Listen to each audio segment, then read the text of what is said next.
I will never forget the night Baba Agba told me the story. He sat by the fire, the orange glow filtering across his wrinkled face, and for a moment, the whole place just went silent. Then Baba Agba whispered. They carried the bodies back to Ijaye under the smoke of burning houses. The cries of mothers and children were swallowed by the fire. That was the day even the strongest half of Ijaye began to break. I was just a boy then, listening closely, but I could feel it in my bones. Baba Agba's words made it feel as though the war had happened yesterday.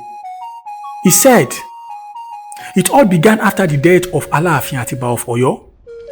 The old king had broken a sacred law. You see, in Oyo tradition, a son cannot succeed his father. But Atiba wanted his own son Adelu to be the next Alaafin. Most chiefs accepted it quietly.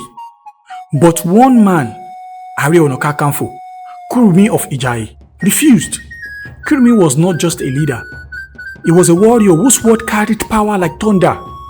He swore that no man would bend the law under his own watch. Kurunmi was courageous and strong, but Baba Agba said he told his soldiers Ijaye would never bow.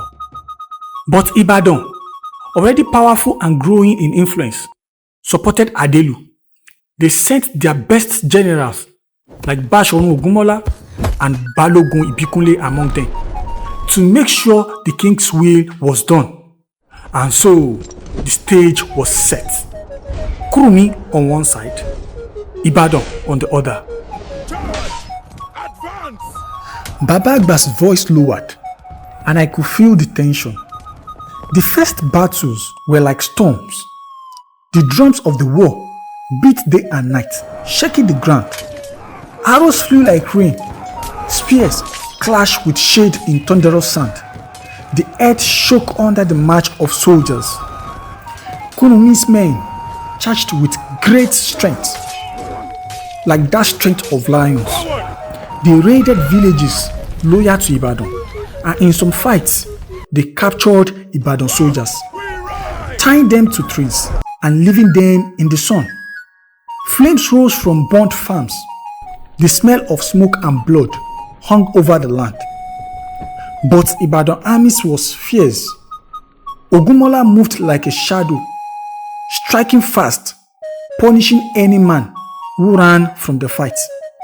Ibikunle held the lines, steady, encouraging men with a calm voice while cutting down enemies who came too close. Every village became a battlefield. Rivers were crossed under fire. Hills were stormed with shouting and the clash of iron.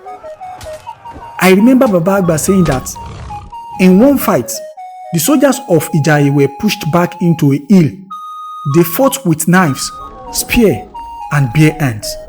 Some fell, some fought to the last breath. The Ibadan soldiers surrounded like a net closing.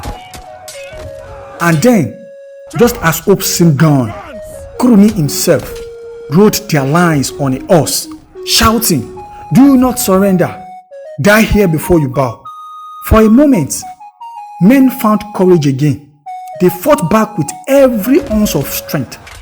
Arrows were loosed, spears thrown, and the air was filled with smoke and dust. The cries of the wounded mixed with the roar of men. Some soldiers fell into rivers, trying to escape, while others climbed trees to avoid arrows. The clash lasted all day until the sun fell behind clouds of smoke and fire. But hunger and exhaustion wore them down. Baba Agba said, no matter how brave, no soldier can fight on an empty stomach. They had no food, no alliance. The Egba and Ilorin who promised help had turned away. Ijaye was left to face Ibadan alone. The battles repeated again and again, year after year. Villages burned, farms destroyed, streams poisoned by corpses. Soldiers fought through rain, sun, and starvation.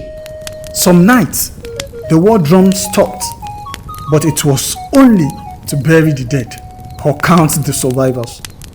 Smoke rose constantly from villages set ablaze by both sides, and the screams of the wounded haunted the wind. Baba Agba leaned forward, and I could feel his voice trembling.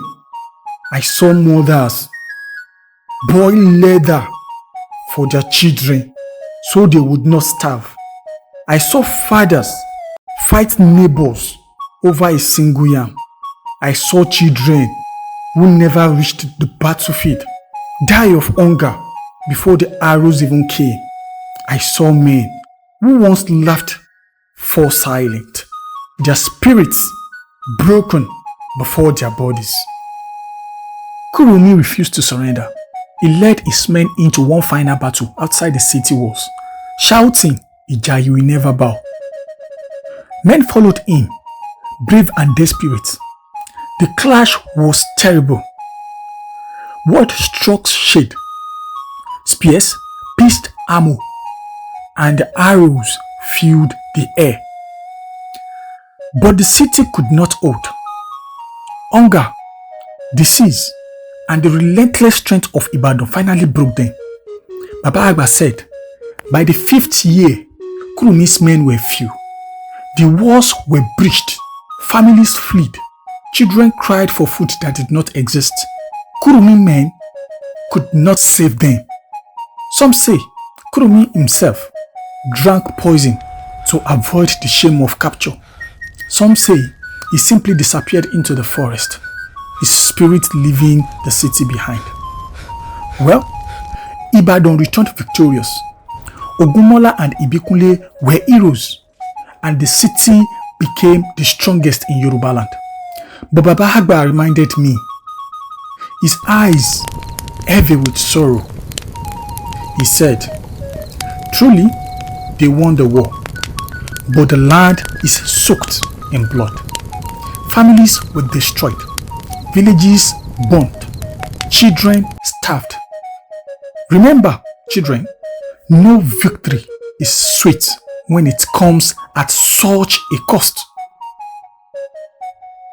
And then Baba Agba said slowly, also remember this, children. Even the strongest city, the bravest men and the proudest warriors can fall. Pride and hunger for power can destroy everything. I sat by the fire that night, staring into the flames. I could see the smoke over Ijaye, hear the cries of mothers and the clash of swords, even though it has happened more than 100 years ago. Thanks for watching. Like, follow, and subscribe for more stories that echo through time. Jaime Digital Myths and Monarchs AI series.